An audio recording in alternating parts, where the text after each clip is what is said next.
পুরো বিশ্বের সামনে জীবন্ত পুড়িয়ে মারা হলো গাজার সাংবাদিককে।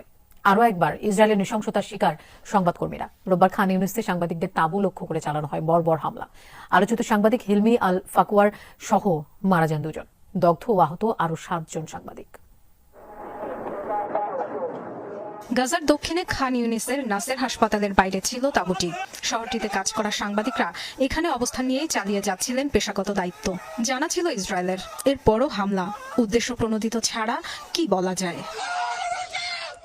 ততক্ষণে উপত্যকা জুড়ে ইসরায়েলের হামলায় দিনের প্রাণহানি 30 জন ছাড়িয়ে গেছে। ফিলিস্তিনিদের মৃত্যু আর ছোটাছুটির খবর সংগ্রহে ব্যস্ত অনেক সাংবাদিক। কয়েকজন আবার তাঁবুতে ফিরে সারাদিনের তথ্য গোছানোর কাজে ব্যস্ত। এমন সময় বোমা হামলা, বিস্ফোরণ, অগ্নিকাণ্ড।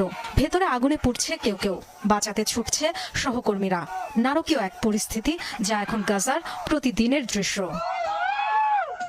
আগুনে পুড়ে নির্মম মৃত্যু হয় আলোচিত সাংবাদিক হিলমি আল ফাকুয়ার। কাছাকাছি থাকায় প্রাণ যায় ইউসেফ আল খাজিন্দার নামে আরেক তরুণের। আগুনে পুড়তে থাকা সাংবাদিক আহমেদ মনসুরকে কোনো ক্রমে উদ্ধার করা গেলেও ততক্ষণে ঝলসে গেছে পুরো শরীর। জীবন মৃত্যুর সন্ধিক্ষণে চিকিৎসকরা সর্বোচ্চ চেষ্টা করলেও ওষুধ সরঞ্জামের তীব্র সংকট কঠিন করে তুলেছে সে লড়াই। শার্পনেলের আঘাতে সংকটাপন্ন আরেক সাংবাদিক ইহাব আল বারদিনির জীবন।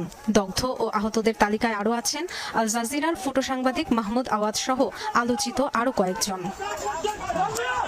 এক বিবৃতিতে এই হামলাকে ঘৃণ্য অপরাধ ও উদ্দেশ্য প্রণোদিত আখ্যা দিয়েছে প্যালেস্টিনিয়ান জার্নালিস্টস ফোরাম। 1.5 বছরের আগ্রাসনে গাজায় 2 শতাধিক সংবাদকর্মীকে হত্যা করেছে ইসরায়েল।